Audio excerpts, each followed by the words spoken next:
உலகத் தமிழர்களின் உயிர்நாதம் உண்மை தமிழ் தொலைக்காட்சி.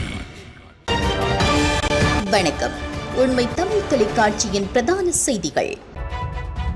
முதலில் தலைப்புச் செய்திகள். நல்லூரில் சீமானின் வெற்றிக்காக வைக்கப்பட்டுள்ள பதாகை. யாழில் 160 பரப்பு காணி மோசடி. ஒரு வருட தேடலுக்கு பின் சிக்கிய நபர். இயேசு கிறிஸ்து சிலையை அடித்துடைத்த இஸ்ரேல் ராணுவ வீரர்.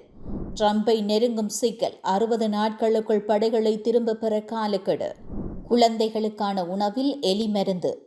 இனி விரிவான செய்திகள். நாம் தமிழர் கட்சியின் தலைமை ஒருங்கிணைப்பாளர் சீமானின் வெற்றிக்காக யாழ்ப்பாணம் நல்லூர் பகுதியில் பதாகை ஒன்று காட்சிப்படுத்தப்பட்டுள்ளது. தமிழக அரசியல் களத்தில் ஈழத்தமிழர்களுக்காக தொடர்ந்தும் குரல் கொடுத்து வரும் சீமான் தமிழக தேர்தலில் வெற்றி பெற வேண்டும் என்ற நோக்கத்தில் இந்த பதாகை வைக்கப்பட்டிருக்கலாம் என பேசப்படுகிறது. குறித்த பதாகை யாரால் காட்சிப்படுத்தப்பட்டுள்ளது என்பது தொடர்பான தகவல்கள் இதுவரை தெளிவாக கிடைக்கப்பெறவில்லை. தமிழக தேர்தல் களம் சூடு பிடித்துள்ள நிலையில் ஈழத்தமிழர்கள் அவருக்கு தமது ஆதரவை வெளிப்படுத்தும் வகையில் இந்த பதாகை அமைக்கப்பட்டுள்ளதா என சமூக ஆர்வலர்கள் மத்தியில் கேள்விகள் எழுந்துள்ளன. யாழ்ப்பாணத்தில் சுமார் 160 பரப்பு காணியை மோசடி செய்த குற்ற செயலுடன் தொடர்புடைய நபருக்கு உதவிய குற்றச்சாட்டில் சுமார் 1 வருட காலப்பகுதிக்கு பின்னர் புத்தளம்வாசியை காவல்துறையினர் கைது செய்துள்ளனர். யாழ்ப்பாணம் வண்ணார்பண்ணை பகுதியில் 160 பரப்பு காணியை மோசடியான உறுதியை முடித்து காணி மோசடியில் ஈடுபட்ட சம்பவம் தொடர்பில் போலீசார் விசாரணைகளை முன்னெடுத்து வருகின்றனர். குறித்த மோசடி சம்பவத்துடன் தொடர்புடைய புத்தளம் பகுதியை சேர்ந்த நபரொருவர் அடையாளம் காணப்பட்ட நிலையில் அவரை கைது செய்வதற்கு கடந்த 1 வருட காலமாக போலீசார் முயற்சிகளை முன்னெடுத்து வந்தனர். இந்த நிலையில் குறித்த நபர் நேற்றைய தினம் கஸ்தூரியார் வீதி பகுதியில் நடமாடுவதாக போலீசாருக்கு கிடைத்த ரகசிய தகவலின் அடிப்படையில் சம்பவ இடத்திற்கு சென்ற போலீசார் அவரை கைது செய்துள்ளனர். கைது செய்யப்பட்ட நபரை யாழ்ப்பாணம் போலீஸ் நிலையத்தில் தடுத்து வைத்து போலீசார் விசாரணைகளை மேற்கொண்டுள்ளனர். தெற்கு லெபனானில் உள்ள இஸ்ரேலிய வீரரால் கத்தோலிக்க மத சின்னம் சேதப்படுத்தப்பட்டமை இஸ்ரேலிய பிரதமர் பெஞ்சமின் நெதன்யாகு மிக கடுமையாக கண்டித்துள்ளார்.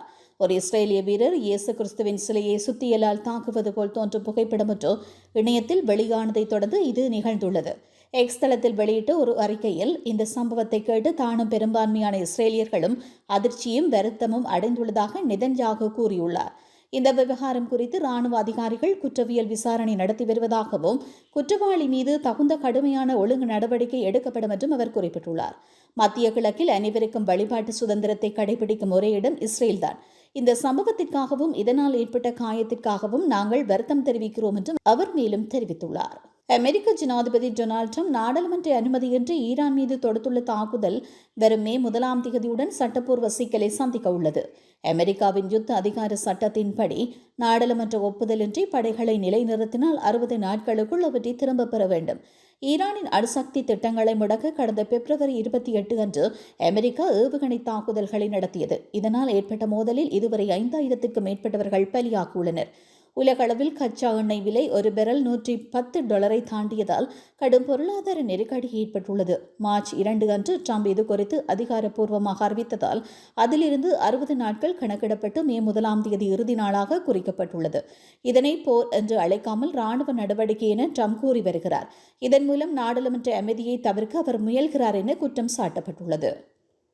பிரபல நிறுவனத்தின் குழந்தைகளுக்கான உணவுப் போத்தல்களில் எலி விஷம் கலந்திருப்பதாக கண்டறியப்பட்டதை அடுத்து ஆஸ்திரேலியா முழுவதும் உள்ள விற்பனை நிலையங்களிலிருந்து அந்த தயாரிப்புகள் அதிரடியாக திரும்பப் பெறப்பட்டுள்ளன.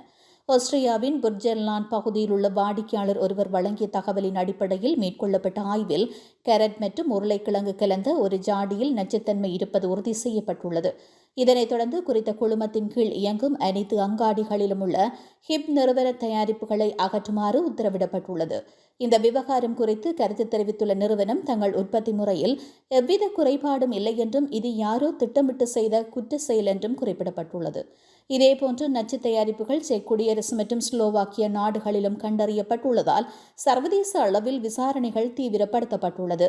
சேதமடைந்த மூடிகள் அல்லது வழக்கத்திற்கு மாறான வாசனை கொண்ட போத்தல்களை பயன்படுத்த வேண்டாம் என எச்சரிக்கப்பட்டுள்ள நிலையில் எலிவிசம் உட்கொண்டதற்கான அறிகுறிகள் தென்பட்டால் உடனடியாக மருத்துவ சிகிச்சை பெறுமாறு பொதுமக்களுக்கு அறிவுறுத்தப்பட்டுள்ளது.